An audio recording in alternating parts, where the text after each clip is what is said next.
नराधम अक्षय शिंदेच्या मृतदेहावर जे रुग्णालयात सध्या शवविच्छेदन सुरू आहे। शवविच्छेदन झाल्यावर कुटुंबियांच्या ताब्यात त्याचा मृतदेह हात दिला जाणार आहे।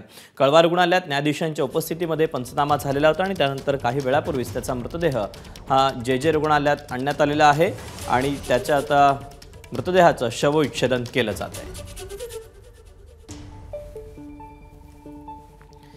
तेव्हा अक्षयचा मृतदेह घेऊन काही वेळापूर्वीच ॲम्ब्युलन्स ही जे रुग्णालयामध्ये पोहोचलेली आहे।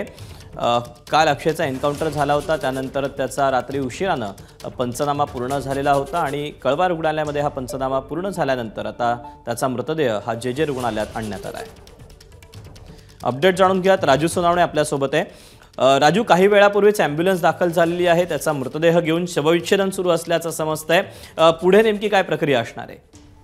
अगदी पाहता आपण बदलापूर घटनेतील आरोपी अक्षय शिंदेचा मृतदेह जे आहे तो जे हॉस्पिटलमध्ये आणलेला आहे। शवविच्छेदन प्रक्रियेला सुरुवात झालेली आहे। जवळपास 1 तास उलटून गेलेला आहे आणि पाहता आपण जे हॉस्पिटलमध्ये 14 नंबर गेटतून ॲम्ब्युलन्स गेलेली होती आणि शवविच्छेदन जे आहे ते सुरू आहे। मात्र गेटच्या बाहेर असेल किंवा संपूर्ण परिसरामध्ये पोलिसांचा मोठा फौजफाटा तैनात केलेला आहे।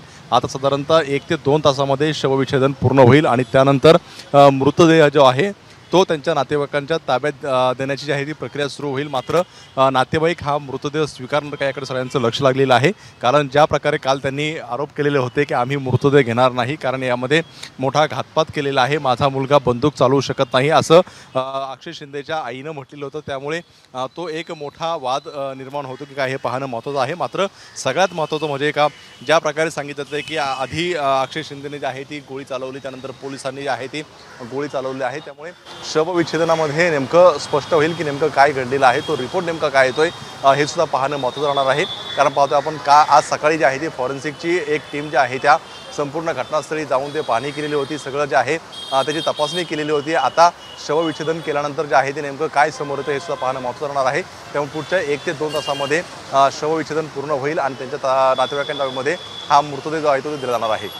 दीपक, राजू, अपडेट घेत राहू। तुर्तास धन्यवाद दिलेल्या सविस्तर माहितीबद्दल। एबीपी माझा, उघडा डोळे बघा नीट।